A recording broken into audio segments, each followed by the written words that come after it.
అభినందన శుభాకాంక్షలు. Right. YCP నాయకులు వాసు యాదవ్ గారితో మాట్లాడదాం. నమస్తే అండి వాసు గారు.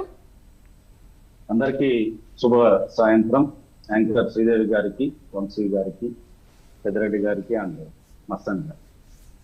వాస్తవానికి 2014 జనసేన పార్టీ ఆవిర్భావం తర్వాత మొట్టమొదటిసారిగా జనసేనాని అయినటువంటి పవన్ కళ్యాణ్ గారు కార్యకర్తల గురించి ఆలోచించడం మేము కూడా ఒక వర్గంగా హర్షిస్తున్నాం. ఎందుకు అనంటే గత 10 సంవత్సరాలుగా గత 10 సంవత్సరాలుగా పవన్ కళ్యాణ్ గారు ఏ రోజు కూడా కార్యకర్తల జోలికి గాని వాళ్ళతో మీటింగ్లు పెట్టుకున్నట్టు గాని, సాధారణ కార్యకర్తలు పెద్ద పెద్ద నాయకులతోనే ఆయన మాట్లాడతారు, పెద్ద పెద్ద నాయకులతోనే ఆయన చర్చలు జరుపుతారు అనే ఒక అభియోగం గత 10 ఏళ్లుగా ఆయన మోస్తున్నాడు.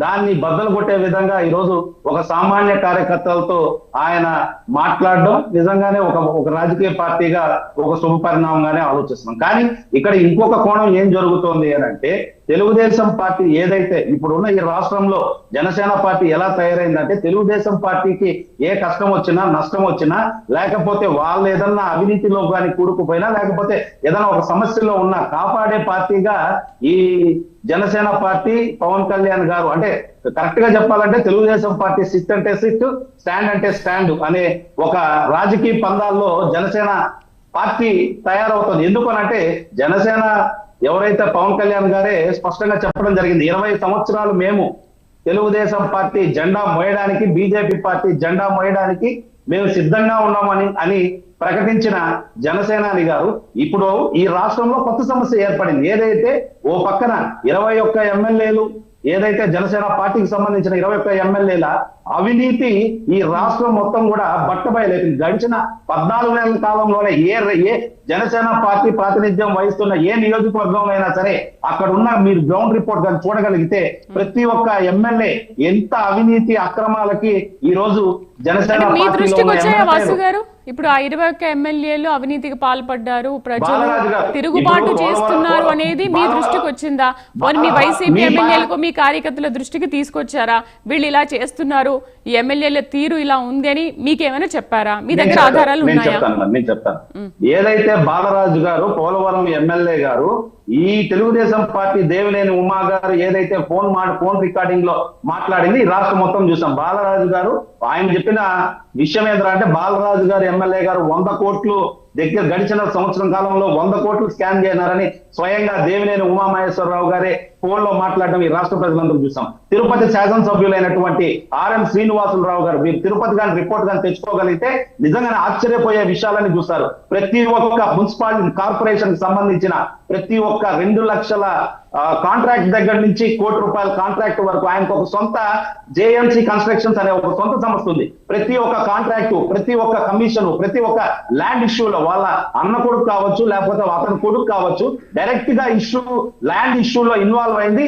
మనం మీడియా ముఖంగా చాలా ప్రకంగా చూసాం. ఇంకొక విషయం ఏంటంటే, ఆయన అన్న కొడుకు అయినటువంటి ఆర్ఎన్ శివ గారు, ఏదైతే ఆర్ఎన్ శ్రీనివాసరావు గారు తిరుపతి శాసనసభ్యులు, కానీ తిరుపతి శాసనసభ్యులైనటువంటి ఆర్ఎన్ శ్రీనివాసరావు గారి స్థానంలో వాళ్ళ అన్న కొడుకు ఆర్ఎన్ శివ గారు మున్సిపల్ కార్పొరేషన్ లో ఎమ్మెల్యే గారి స్థానంలో కూర్చొని పక్కన కమిషనర్ గారిని కూర్చోబెట్టుకొని కాంట్రాక్టర్లందరినీ పిలిపించుకొని ఆ రోజు కమిషన్ లో మాట్లాడుకున్నది. మరుసటి రోజు ఇదే ఆంధ్రజ్యోతి పత్రిక కావచ్చు, ఈనాడు పత్రికలో ప్రచురితమైంది. మేమేమంటున్నామంటే, ఇక్కడ ఇప్పుడు మేము చెప్తుంది ఏంటంటే, ఇప్పుడు జనసేనాని గారు ఒక్కొక్క ఎమ్మెల్యేతో మాట్లాడడం ఏంటంటే, మీ నియోజకవర్గాల్లో అభియోగాలు ఎక్కువైపోయినాయి, మీ నియోజకవర్గాల్లో అవినీతి అరాచకాలు ఎక్కువైపోయినాయి, దీన్ని మీరు తగ్గించుకోండి అనేది ఒక వాదన. ఎందుకనంటే ఈ రోజు జరిగిన సంఘటనలు ఏంటనేది మాకున్న సోర్స్ ద్వారా మేము కొంతమంది స్నేహితులు ఉండడం ద్వారా మేము కూడా తెలుసుకోవడం జరిగింది.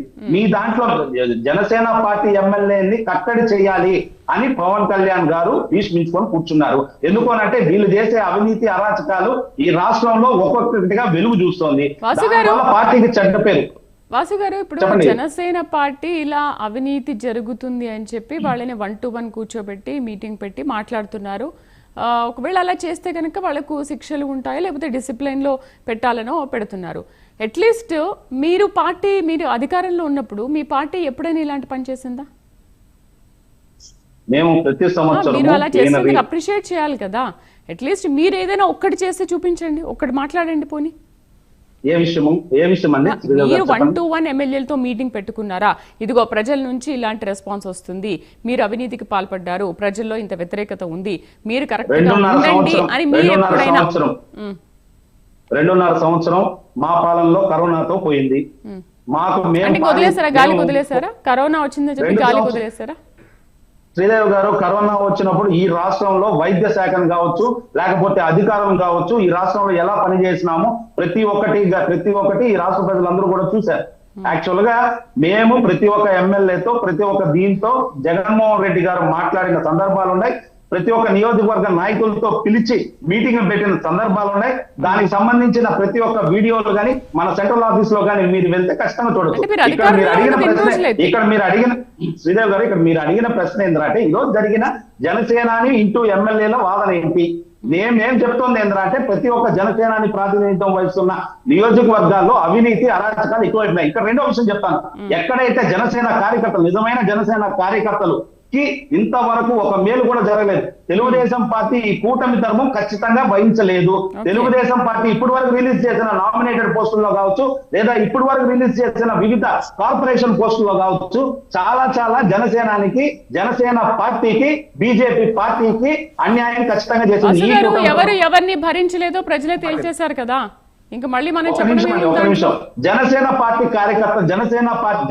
పార్టీ కార్యకర్తలు కూటమి ఏదైతే ఈ అన్యాయంగా పంచుతున్న ఈ నామినేటెడ్ పోస్టుల మీద అసహనంగా ఉన్నారు.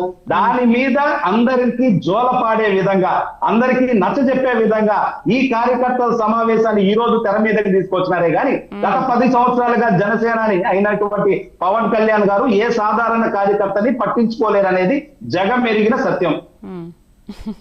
రైట్, మస్తాన్